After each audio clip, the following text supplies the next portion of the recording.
बुलंदशहर में एक गांव है बबराला, उसके पास में एक हरफरी नाम है। लेकिन जो सबसे अच्छी बात लगी वहाँ पर वो ये लगी कि जब पंडाल देखा तो मैंने कहा इतना छोटा सा गांव है, इतना बड़ा पंडाल में लोग कहाँ से आएंगे। लेकिन जब कार्यक्रम शुरू हुआ और आस्ता आस्ता आगे चला तो इतना भरता गया कि वहाँ पे खड़े होने की भी जगह नहीं बची। तो मैंने उसके पीछे का कारण जो समझा थोड़ा सा, वो ये समझ में आया कि यहाँ पे इस गांव में महर्षि दयानंद सरस्वती जी का आगमन हुआ था जब वो कर्णवास पधारे थे, और इस गांव के कुछ लोगों ने उनको स्वयं देखा था जा कर के, और उनको जिन्होंने देखा था ना, उनके जीवन में जो परिवर्तन आया था उनको देख करके, उसका असर चौथी पीढ़ी तक बरकरार है। और जिस परिवार ने मुझे बुलाया था वहाँ पर, उस परिवार की तब से ये परंपरा चली आ रही है कि जब भी ये वेद प्रचार का कार्यक्रम होता है तो उनकी सारी बेटियां, सारे दामाद, बेटा, बहू, सारे के सारे परिवार में इकट्ठे आते हैं। पूरी कथा के समय वहाँ रहते हैं, घर खुलते हैं। दिवाली पे इकट्ठे नहीं होते, होली पे इकट्ठे नहीं होते, लेकिन कथा जब आर्य समाज की चलती है तो सारे इकट्ठे होते हैं। तो एक बहुत अच्छी परंपरा मैंने पहली बार जीवन में देखी। कम से कम मेरे हिसाब से 1000 से ज़्यादा, अब गिनती तो इतने में, लेकिन हज़ारों थे। मतलब हमारा जो आर्य केंद्रीय सभा का बड़े आयोजन होते हैं उससे ज़्यादा लोग थे। उस छोटे से, इतना सा छोटे से गाँव, आप इससे अनुमान लगा लेना। दत्तचित होके बैठे, ध्यान से बैठे, एक एक बात। हालांकि कोई बहुत पढ़ी लिखी महिलाएं, मैं नहीं कहता, खेती का इलाका है, सारे कृषक है। जो महिलाएं थी, बच्चे थे, सब पढ़े लिखे भी थे, क्योंकि जो दिल्ली से गए हुए थे, जगह जगह से आए हुए थे, उनकी बेटी बरेली रहती, बदायूं में रहती, उनकी बेटी, पोते, सारे बच्चे सब। तो वहाँ मैंने बहुत छोटी सी बात रखी थी कि आप जिसको कहते हैं ना, आप कभी एक मुहावरा आपने सुना होगा, पाँव के तले जमीन खिसक जाना। क्यों जी, यही बात बोली थी? मैं कहा पाँव के तले जमीन खिसक जाने को क्या कहते हैं? कि अस्थिर हो गया व्यक्ति, इसी को यही कहते हैं ना जी। मेरा तो वो बात सुनते ही पाँव तले जमीन खिसक गई। भाई, खिसक जाने का मतलब क्या है? मैंने कहा आपके पाँव तले जमीन खिसक रही है, आपको मालूम है या नहीं? बोले जी नहीं। मैं बैठा जिनके घर भोजन कर रहा था, वहाँ चर्चा छिड़ी, उसी को लेकर के मैंने वहाँ रख दी बात। मैंने कहा आपकी ज़मीनें दूसरे लोग खरीद रहे हैं और आप अपनी ज़मीनें बेच के खुश हो रहे हो। हमारे गांव में इतनी कीमत होगी और आपने यहाँ पे 2 एकड़ ज़मीन बेच के दिल्ली में 100 गज का फ्लोर खरीद लिया। अब इतनी बड़ी ज़मीन तो चले गई किसी और के हाथ में और आपके हाथ में रह गया छोटा सा फ्लोर। मैंने वहाँ इस बात को ये रखा था कि जिसकी ज़मीन होती है, देश उसी का होता है। वो माफ़ करना, हिंदू समाज की ज़मीन खिसकती चली जा रही है और तेज़ी से खिसक रही है। ये पूरे इस ग्रामीण क्षेत्र की हालात हैं। आप भी अगर अपने पूर्व में दृष्टि डाल लें थोड़ी सी, तो अगर अपने दादाजी की बात करें तो आपकी भी ज़मीनें थी गांव में। थी जी, थी नहीं थी? किसी की थी, सबकी थी। आज हैं खिसक गई। ये है ज़मीन खिसकना। और जिसकी ज़मीन नहीं रहती उसका देश नहीं रहता, ये ध्यान रखना। और इस परिवर्तन की चर्चा अगर हम यहाँ ना करें तो कहाँ करें?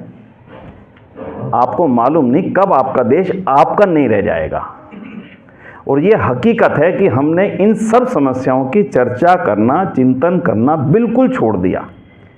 एक समय था जब जमीनें आपकी थी और नौकर वो थे। ठीक है जी, समझ गए? और अब बिल्कुल उल्टा हो चुका है। अब जमीनें उनकी हैं और नौकर आपके आने वाली पीढ़ियों को बनना पड़ेगा। क्योंकि ये मेरा कथन नहीं है, ऋषि दयानंद का कथन है। ऋषि दयानंद कहते हैं जो कृषक है और जो कृषि के गुणों को जानता है, पहचानता है, वह ही दुनिया में शासन करने की योग्यता प्राप्त करता है। शब्द थोड़े से आगे पीछे के, मैं अपने शब्द नहीं पढ़ रहा, ऋषि दयानंद के शब्द पढ़ के सुना रहा हूं। जो कृषि के गुणों की पहचान रखता है, यानी जो कृषि जमीन से कुछ निकालने की क्षमता रखता है, वही दुनिया में राजा बनेगा, दुनिया का राजा। माफ करना, आज लाइव उदाहरण एक बिल्कुल सच्चा दे रहा हूँ आपके साथ में। मेरा जन्म कैराना का है। कैराना कस्बा है शामली के पास, पानीपत से यमुना को पार करेंगे, यूपी में एंटर करती पहला कस्बा कैराना। हाँ, हम ज़्यादा जल्दी खिसक गए थे वहाँ से हमारे पिताजी की नौकरी लग गई थी तो चले गए थे। मैं बहुत छोटी सी घटना सुनाता हूँ। देहरादून से लेकर के और बुलंदशहर से देखो, देश अपना बना के रखोगे तो आपका भक्ति संगीत चलता रहेगा। अगर देश आपका नीरा ना, या भक्ति होनी ना संगीत होना, कुछ भी होने वाला नहीं। आज श्रीनगर के अंदर कथा करके दिखा दे, बड़े से बड़े कथाकार जितने भी बड़े मंच लगा करके और करोड़ों रुपए के पंडाल लगा करके करते हैं, उनमें से किसी की क्षमता नहीं है कि कश्मीर में जाकर के राधा रानी की कथा करके दिखा दे। वही कश्मीर है हमारा ही, तो चिंतन तो आपको करना है।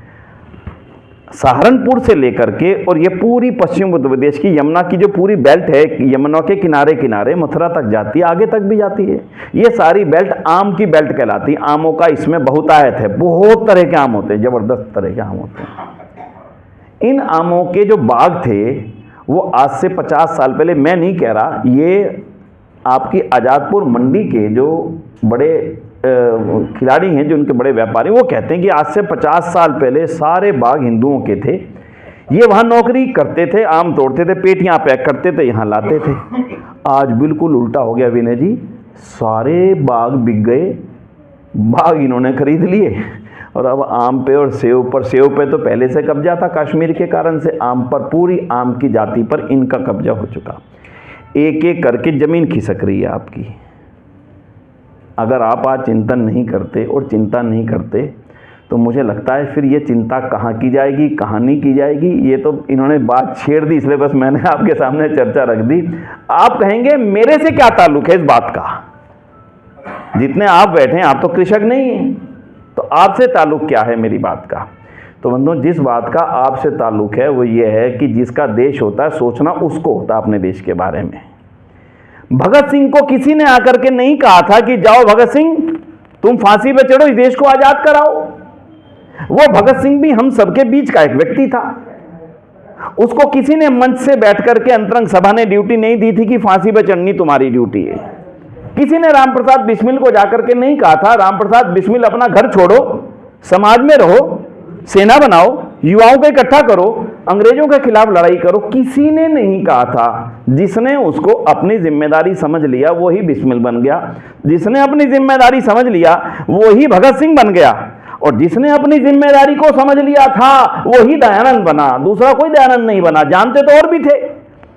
जो दयानंद ने देखा था अपने जीवन में, एक गरीब महिला अपने बच्चे को कफन के बिना बहा रही है, क्या अकेले दयानंद ने देखा था? देखते तो और भी थे। अकेले दयानंद क्यों जागा? क्योंकि दयानंद के मन में इच्छा पैदा हुई कि ये जिम्मेदारी मेरी है, इस अवस्था से निकाल करके समाज को बाहर लाने की जिम्मेदारी मेरी है। इसलिए दयानंद बने। चल रहा था पाखंड, क्या जरूरत थी उसके खिलाफ कुछ खड़े होकर के बोलने की? कोई आवश्यकता नहीं थी। और दुनिया भी चलती थी, और दुनिया भी कमाती थी, और दुनिया भी उसी से अपना पेट पालती थी। जिस चीज के लिए वो 10-10 रुपए इकट्ठा करते थे, आप तक आऊंगा मैं इन सारी बातों को लेकर के थोड़ा सा। दयानंद केवल एक चीज के लिए धन मांगने निकले थे, ध्यान देना, वेद के प्रकाशन के लिए। बस मेरा वेद प्रकाशित हो जाए, मेरा वेद छप जाए। जिसके यहां भी जाते, भाई वेद के प्रकाशन के लिए दे दो। उन्होंने कहा नहीं स्वामी जी 1000 रुपये ले लो। नहीं, मेरे की आवश्यकता इतनी नहीं है, 250 ले लो। हाँ 250 ठीक है। बड़ा खर्चा था। थोड़ा धैर्य सुन करके आप दयानंद पे आने की कोशिश करना। आज के मैं 5, 7, 10 मिनट ही रहूंगा आपके बीच में। दयानंद पे थोड़ा सा, ये किसने हमें यहां बिठाया? कौन था वो? इतनी जरूरत थी कि हर जगह पर जाते थे, वेद के लिए, वेद के लिए, वेद के लिए, वेद के लिए, वेद के लिए लगातार पैसा मांगना। एक राजा ने सोचा, अरे वेद के लिए स्वामी जी पैसा मांगते हैं, क्यों ना एक इतना बड़ा स्थान ही दे दिया जाए, वहां से वेद ही वेद छपेंगे। आराम से सोचना, वेद ही वेद छपेंगे। एक लिंग की गादी, स्वामी जी महाराज लाखों की आमदनी है, लाखों की आमदनी है। कब कह रहे हैं? कब कह रहे हैं? 1875 के आसपास, लगभग 2-4 साल आगे पीछे होगा। लाखों की आमदनी है स्वामी जी। उस समय की लाखों की आमदनी का मतलब आप समझ सकते हैं, कम से कम मैं रफ आइडिया लगाऊं तो 500-800 करोड़ रुपए सालाना की आमदनी। 500-800 करोड़ रुपए की आमदनी देने के लिए राजा खुद इच्छा से कह रहे हैं। मांगा नहीं दयानंद ने, पर दयानंद छोड़ क्यों रहे हैं? क्यों छोड़ रहे हैं? बोलिए ना। क्योंकि वो किसी के उसमें रहना नहीं चाहते थे ना।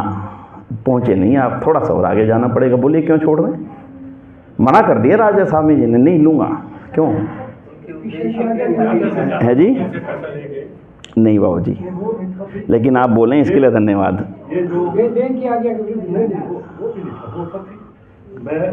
जो आप कार्य कर रहे हो जब वो मत करो। हाँ, स्वामी जी ने कहा कि मैं सत्य के भवन को असत्य की नींव पर खड़ा कैसे करूंगा राजन, मैं संभव ही नहीं है। मैं जिस मूर्ति पूजा का खंडन करके इस वेद के विज्ञान को खड़ा करने की तैयारी में सारा जीवन दिया हूं, मैं वहां के लिए पैसा वहां से लूं जहां पर सारा पैसा ही मूर्ति पूजा से इकट्ठा होता है। सोच करके देखना धैर्य से, असत्य की नींव पर सत्य का भवन खड़ा नहीं करने का जिसका महान संकल्प था वो था दयानंद। अगर उसके अंदर ये तप और त्याग ना होता तो शायद इतने थोड़े से समय में वो दुनिया के अंदर इतना बड़ा परिवर्तन करने की सामर्थ्य नहीं रखते। आज मेरा केवल इतना सा निवेदन रहेगा आपसे, आपके अंदर अभी बहुत क्षमताएं हैं, जितने भी मैं देख रहा हूँ सभी को बड़ी क्षमताएं हैं अभी भी अंदर आपके। आप ऐसा मत सोचना, कभी कभी इस आयु में लोग निराशावाद में आ जाते हैं कि अब तो आयु खत्म होगी, अब क्या करेंगे, ना तो मेरी भगत सिंह बनने की आयु है, ना मेरी राम प्रसाद बिस्मिल बनने की आयु है, 70 72 साल 82 साल की आयु होगी, अब मैं क्या करूँगा। तो बंधुओं, मैं फिर निवेदन कर दूं, ये तो समय का निरंतर चक्र है। ऋषि दयानंद से पहले भी कुछ लोगों ने वो चूहों को चढ़ते हुए देखा था या नहीं देखा था? देखा था। फिर अकेले ऋषि दयानंद का चिंतन क्यों जाग रहा है? पूर्व जन्मों के संस्कारों और विद्या के कारण से जागता है। इसलिए आज मैं इतना सा निवेदन करूंगा आपसे कि जितने भी आर्य समाज कालका जी के सज्जन हैं ना, वो आज एक पक्का मन में पक्का संकल्प लेना, मैंने ऋषि दयानंद को अभी जाना नहीं। ऋषि दयानंद के अंदर जो चीज है उसको पढ़ा नहीं, उसके निकट गए नहीं अभी आप ऋषि दयानंद के। और ऋषि दयानंद के निकट जाने के बाद जो अपने जीवन के अंदर इस आयु में भी जो एक क्रांति भाव पैदा होगा ना, मैं विश्वास से कहता हूं आपकी ऊर्जा हमारे जैसे नौजवान की ऊर्जा से भी कहीं ज़्यादा हो जाएगी आज भी। लेकिन हम कहीं ना कहीं थोड़ा सा चूक रहे हैं। सुनने में तो थोड़ा सा समय हम लगा देते हैं, पढ़ने में अभी समय नहीं लग पा रहा। आज मेरा छोटा सा निवेदन है, जिस ऋषि दयानंद की 200वीं जयंती चल रही है, प्रधानमंत्री मोदी जी ने एक वाक्य कहा था अपने भाषण में। उन्होंने ये कहा था 10-5 साल बाद भी किसी को याद रखना बड़ा मुश्किल हो जाता है। हम बड़े नारे लगाते हैं, अटल बिहारी जी की गए तब भी लगाए, जब तक सूरज चांद रहेगा अटल जी। आज थोड़े थोड़े दिन बाद आप देखेंगे तो नाम अब कहीं पर भी नहीं है, आपके बीच में कहीं नहीं है। लेकिन दयानंद का नाम अक्षुण्ण है, रहेगा, लंबे समय तक रहेगा। तो इसलिए बंधुओं, जिस जीवन ने हमें जगाया, कहां से कहां ला करके हमें रखा, आज ऋषि दयानंद के कार्यों को पढ़े बिना, उनके जीवन को जाने बिना आप ये अनुमान नहीं लगा सकते कि ऋषि दयानंद ने कितना बड़ा उपकार हमारे पर किया है, कितना बड़ा उपकार किया है। उन उपकारों को मैं 2, 4, 5, 10, 20 मिनट भी दे दें, 1 घंटा 2 घंटा भी दे दें तो बड़ा मुश्किल होगा मेरे लिए कि मैं उनके कुछ बिंदुओं को भी आपके सामने रख सकूं। एक छोटी सी बात रख के अपनी बात को यहाँ विराम दूंगा, क्योंकि माननीय आचार्य जी को आपको अपनी बात को आगे रखना है। ऋषि दयानंद सरस्वती जब इस संसार में आए, घूमे, देखा, सब कुछ महसूस करके उनका जो सबसे बड़ा हमारे ऊपर उपकार का काम हुआ, बहुत हुए, लेकिन उनमें से जो सबसे बड़ा हुआ वो ये था कि ऋषि दयानंद इस आधुनिक भारत के पहले व्यक्ति थे जिन्होंने आपको ये बताने में कामयाबी हासिल कर ली कि तुम इस संसार के गुरु थे। हमें मालूम नहीं था हम कहाँ हैं। मैं एक उदाहरण दिया करता हूं अक्सर अपनी बातों में। इतिहास का एक युद्ध हुआ था क्लाइव के बीच में, सिराजुद्दौला के बीच में हुआ था जी, किसी को ध्यान हो तो थोड़ा सा है, बैटल ऑफ प्लासी, ठीक है, हुआ, बैटल ऑफ प्लासी हुई थी। उसमें एक तरफ अंग्रेज की सेना थी और दूसरी तरफ मुगलों की सेना थी। मुगल शासन अंतिम दौर में था, अंग्रेज शासन उठाव के दौर पर था, और उस युद्ध के बाद में एक तरह से अंग्रेजी शासन की नींव पड़ गई, आरंभ हो गया। लेकिन बड़ी बात सोचने की यह है कि जो क्लाइव की सेना के साथ में युद्ध लड़ रहे थे वो कौन थे? क्लाइव की सेना में जो भीड़ थी लड़ने वाली वो कौन थी? क्या वो लंदन से आई थी? भारतीय थे। और जो सिराजुद्दौला की तरफ से युद्ध लड़ रहे थे वो कौन थे? हमें दोनों को मालूम नहीं था, उधर की तरफ से लड़ने वालों को, उधर की तरफ से लड़ने वालों को, कि हम तो अपने ही देश पर अधिकार करने वाले दो बाहरी योद्धाओं का साथ दे रहे हैं। हमें मालूम नहीं था कि हम भारत के हैं। हमें दो ही चीज मालूम थी, मैं जयपुर का हूं, ये ग्वालियर के हैं, ये झांसी के हैं, ये पटियाला के हैं, मैं झीमर हूं, ये यादव है, ये जाट है, ये गुजर है, ये है। हमें इसके अलावा ये मालूम ही नहीं था कि हम इस आर्यवर्त देश के वासी हैं, ये हमारा राज्य है। ये मैं एक एक शब्द ऐसा बोल रहा हूं, इतिहास पढ़ करके देख लेना। आपको ये बताने वाला अगर आधुनिक काल में कोई ऋषि हुआ जिसने आपको ये बताया कि देश तो तुम्हारा है भाई, ये कौन बाहर से आकर के तुम्हारी कमजोरियों के कारण से शासन कर रहे हैं यहां पर, दूसरा कोई था नहीं। आचार्य जी बहुत सुंदर गीता की कथा किया करते हैं। उस गीता की कथा के अंदर पूरी गीता को पढ़ जाइए, मेरे से ज़्यादा तो मैं तो कुछ भी नहीं, उसके 2% भी शायद नहीं हूँ। आचार्य जी को पूरी कथा याद है। पूरी गीता के अंदर कहीं राधा का नाम तो नहीं आचार्य जी है, तो नहीं जी? ठीक है, आपको कल्पना है कि कहाँ से राधा की उत्पत्ति होके आगे, किसी को अनुमान है जी? आप में से कोई बता पाएगा? कोई बता पाएगा? जब मुगल यहां पर आए उस समय मुगलों के जब यहां पर मुसलमान बनाना आरंभ किया लोगों को तेजी से, तो उस समय जो मोहम्मद का जन्म था, मोहम्मद का जीवन जो था, उस जीवन के बारे में हमारे कुछ हिंदू जो थोड़ा बहुत जान पाए थे, उन्होंने बोलना शुरू कर दिया कि तुम्हारे मोहम्मद ने तो 6 साल की लड़की से शादी की थी, तुम्हारे मोहम्मद ने तो ये किया था, ऐसी ऐसी बातें जो उनके जीवन की थी, उनकी 16 शादियां हुई, इतनी इतनी विवाह हुए, ये सब बोलना शुरू किया। जब उनको लगा कि अगर हमारे मोहम्मद पर हमला होगा तो ये मुसलमान कैसे बनेंगे, उस समय चरित्र को फिर भी बड़ा माना जाता था, अगर किसी के बारे में ऐसी बातें कह दी जाएं तो उसको अच्छा नहीं माना जाता था। एक ही तरीका था कि इनके जो आराध्य हैं इनको बदनाम करने का रास्ता निकालो। और उस समय उत्तर भारत के अंदर जो आराध्य थे उनमें सबसे बड़ा नाम था कृष्ण का, और कृष्ण को बदनाम करने के लिए एक व्यक्ति को प्लांट किया गया जिसका नाम था सैयद इब्राहिम। नाम याद है किसी को? नहीं याद है? अभी आ जाएगा नाम याद, जिसका नाम भारतीय साहित्य के अंदर रसखान हुआ। अब याद आ गया?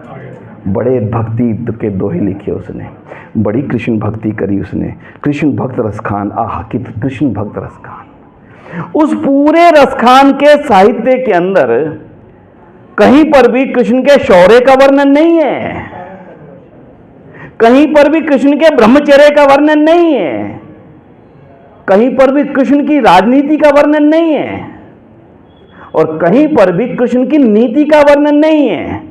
वर्णन है तो केवल 16,000 रानियों का, श्रृंगार का, जैसे कि कृष्ण केवल और सुबह से लेकर रात्रि से, रात्रि से लेकर सुबह तक केवल इसी में डूबे रहते थे। और उन्हीं को हमारे इतिहासकारों ने, इन्होंने ही हमारे साहित्यकारों ने, एनसीईआरटी के अंदर वामपंथी साहित्य को रचने वालों ने इसी को पाठ बनाया।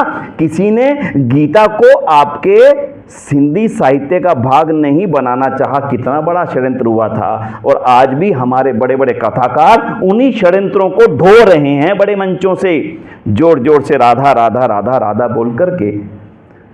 भाई अगर हमारा मोहम्मद ने 16 शादियां की थी तो तुम्हारे कृष्ण ने कितनी की थी?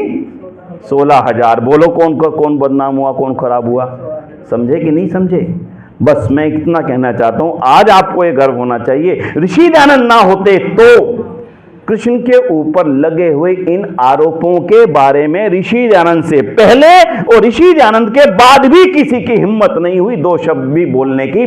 सत्यार प्रकाश के अंदर उन्होंने जो शब्द लिख दिए, उन शब्दों को मैं यहां क्या बोलूं आपके सामने?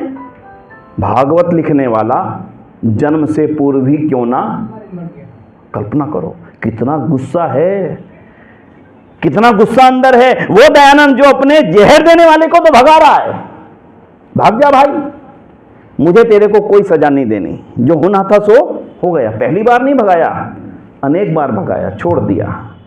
वो दयानंद क्रोधित हो रहा है तो केवल एक बात पर, कृष्ण को कैसे बदनाम किया जाता है। हमारा दुर्भाग्य है कि उसके पश्चात भी जब लोग कहते हैं कि आर्य समाज कृष्ण को नहीं मानता तो बड़ा दुख होता है अंदर से। और वो पता दुख क्यों होता है? क्योंकि आपने दयानंद को नहीं पढ़ा। अगर आपने पढ़ा होता तो आप तत्काल उसको उत्तर देने की स्थिति में होते। तो आज की चर्चा में यहीं पर विराम करते हुए आपसे आज एक ही अनुरोध करके जा रहा हूँ, अपने जीवन को सफल करने की इच्छा रखो तो ऋषि दयानंद को पढ़ लो। और उनको पढ़ने के लिए मैं 2 रास्ते बताता हूँ, बहुत छोटे हैं, ज़्यादा लंबे नहीं है, बहुत ही छोटे रास्ते हैं। इतने छोटे हैं, अगर एक साथ बैठ कर के पढ़ना चाहोगे तो 4 घंटे ज़्यादा से ज़्यादा। नोट कर लें या वीडियो में नोट हो जाएगा। आप सबसे भी निवेदन करता हूँ इतना तो जरूर पढ़ लें। ऋषि दयानंद की 200वीं जयंती मनाना केवल जुलूस निकालने से नहीं होने वाली, मोदी जी के कार्यक्रम में आने से और टंकारा जाने से होने वाली नहीं। अगर वो मेरे माध्यम से मेरी अगली पीढ़ी तक आगे चली गई, समझ लेना आपने 200वीं जयंती मना ली। तो उनकी जीवनी को पढ़ने के और उनको पढ़ने के मैं 3 रास्ते बता रहा हूँ। टोटल समय है 4 घंटे का। तैयार हो क्या? हाँ या ना कर दो तो ठीक है, फिर मैं बताऊँ। केवल 4 घंटे, चाहे एक दिन लगा लेना, चाहे 4 दिन में बांट के लगा लेना, इससे ज़्यादा नहीं लगेगा, घड़ी देख लेना। ये 4 घंटे की इन्वेस्टमेंट आपके जीवन के कार्यशैली को बदल करके रख देगी, ये विश्वास दिला के कहता हूँ। क्या पढ़ना है? पहला, महर्षि दयानंद की लिखी हुई छोटी सी आत्मकथा है, मुश्किल से 20 पेज की होगी, 20 पेज, ठीक है जी। आत्मकथा मिल जाएगी, सभा में उपलब्ध है। दूसरा, उनकी लिखी हुई 2 पुस्तकें, एक गोकर्णानिधि और एक व्यवहार भानु, ठीक है, हो गया जी। ये दोनों पढ़ने में आचार्य जी आधा पौने घंटे से ज़्यादा समय नहीं लग सकता। गोकर्णानिधि आधी पढ़ना, आगे जो भाग है ना गौरक्ष, जो उसको सभा बनाने वाला, उसको रहने देना।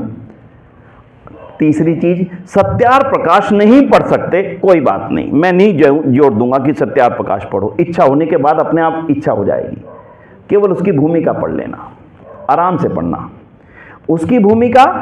और प्लस जब उन्होंने आगे के 3 समोल्लास लिखे, 4 समोल्लास, तो उनकी अलग से भूमिका लिखी है। जब वो ईसाइयों के विषय में लिखने बैठे, फिर से भूमिका लिखी। जब वो अपने सनातन धर्म की अन्य पाठखंडों के लिखने में, फिर एक से भूमिका लिखी। 4 भूमिकाएं छोटी छोटी हैं, ज़्यादा लंबी नहीं है। दोबारा दोहरा देता हूँ, ऋषि दयानंद का आत्मचरित्र, अंदर से जो बोल रहे हैं ऋषि दयानंद के शब्द, उनके खुद के हाथ से लिखे हुए हैं, उनको पढ़ने का अलग ही आनंद आएगा। किसी और की जीवनी पढ़ेंगे तो शायद उतना आनंद ना आ सके जितनी वो अपनी जीवनी लिख रहे हैं। बोले, मैं अपने जन्म का पता केवल इसलिए नहीं बता पाया कि मेरा पिता के प्रति मोह और परिवार का मेरे प्रति मोह ना जाग जाए, और वो मोह जागने से जिस रास्ते पे मैं चल पड़ा हूं, इस रास्ते पे चलने वाला काम मेरा अधूरा ना रह जाए, इसलिए मैं कभी अपने जन्म का पता बता नहीं पाया। केवल छोटा सा उन्होंने वहां पर भी केवल एक उदाहरण दिया, छोटा, पूरा नहीं लिखा वहां पर, वह मोरवी राज्य में है, बस इतना लिख करके आगे निकल गए। फिर दोहरा रहा हूं, ऋषि दयानंद की आत्मकथा छोटी सी है, थोड़ा से लिख पाए थे, वो पूरे नहीं लिखी है, बहुत छोटी सी है। दूसरा, बोलिए, गोकर्णानिधि और व्यवहार भानु। तीसरी, सत्यार प्रकाश की भूमिका और उसकी 3 और भूमिका। वैसे मैंने इन सभी चीज़ों को इकट्ठा छपवा दिया, वो छपी नहीं है, अभी हो सकता है 10-15 दिन में छप जाएगी। आज पक्का निर्णय ले लेना कि सबके घर में होगी सत्यार प्रकाश, तो सबके घर में ही होगी। भूमिका से शुरू कर दो। ऋषि दयानंद को लेकर के जियोगे, जीने का एक अलग आनंद आपको आ जाएगा। मैं इन्हीं शब्दों के साथ में, क्योंकि समय की सीमा थी, मेरी इच्छा थी आप सबके दर्शन करने की, फिर एक लंबा समय 6 महीने के बाद ही उत्सव होता, फिर तो हो नहीं पाता, इसलिए आपके बीच में आया और आप सबके दर्शन करने का सौभाग्य मुझे मिला।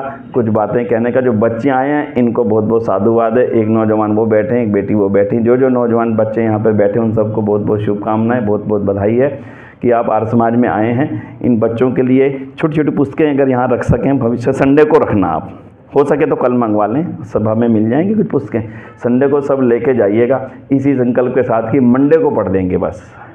एक भी दिन लेट मत करना, क्योंकि आजकल विचार आता इतनी मुश्किल से है और जाता इतनी तेजी से है, ये हम सब की स्थितियाँ हैं। इन्हीं शब्दों के साथ में आर्य समाज कालका जी को बहुत बहुत आभार, बड़े सुंदर आयोजनों को करने के लिए, इतने बड़े भव्य आर्य समाज मंदिर का निरंतर संचालन करने के लिए। 200वीं जयंती का बहुत ही बृहद बड़ा आयोजन टंकारा में 10, 11, 12 फरवरी को होने जा रहा है।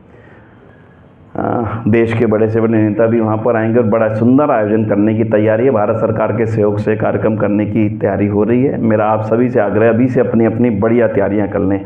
बच्चों को जो लेके जा सकें उन्हीं को लेके जाना, और वहाँ की मिट्टी से उनको हाथ से लगा करके, भैया यही तेरे गुरु की मिट्टी है, यहीं से तूने शिक्षा लेकर के आर्य समाज के कार्यों को आगे करने का संकल्प बच्चों को दिलवा के जाना।